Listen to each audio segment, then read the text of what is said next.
Hey friends, happy Sunday morning. It is going to be a beautiful, beautiful day. Hey guys, I just wanted to share something that was on my heart this morning, something that I really, really hope blesses you.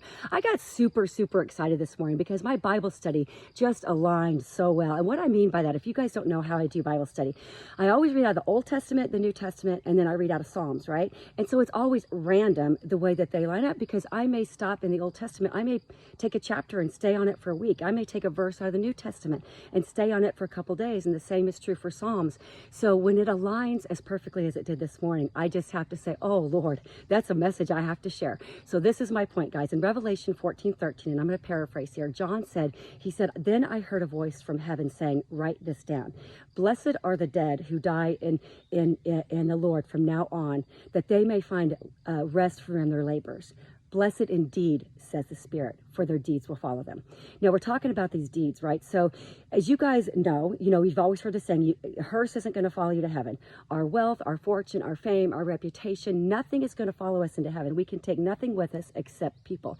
So these deeds are our faithful witness. They're our love, our compassion, and our kindness towards others that lead us to move out of the walls of our church and out of our home to go out into the streets and to be a bold witness that shows love, kindness, and compassion, that when we stand in the new earth, we will look around and we will see people there because of our deeds. Those are the deeds that will follow us into heaven, right?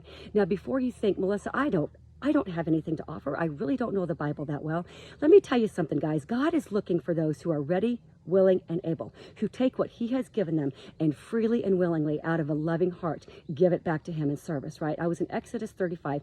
Highly suggest that you go back and read this, but it was talking about building the tabernacle, and the Lord said, bring me what you have out of a willing heart, bring me.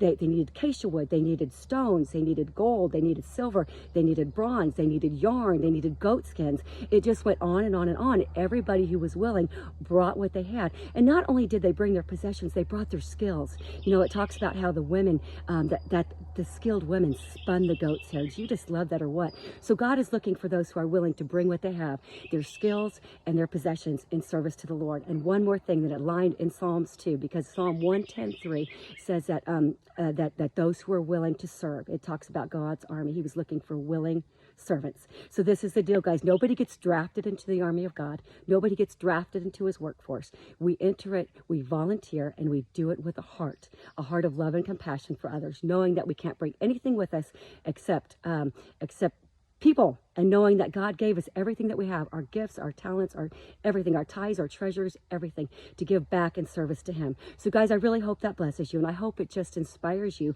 to look around and say, what do I have? What good is there to do in my community? Where is a need that I can fill? And then look to fill those needs out of what God has given you. So I have a friend in Florida, guys. You know Sarah. Every day she sends me a text or post on Facebook. We woke up today. There is good to do. And I always say, may we be found busy doing it. Guys, there's coming a time very soon when Jesus returns, and we will not have any more time to work. We're going to rest from our labors. So let us work hard while we have the time, bringing those people into the kingdom. Guys, I really hope that blesses you. I'm going to finish up my run and get off to church. It is going to be a great day.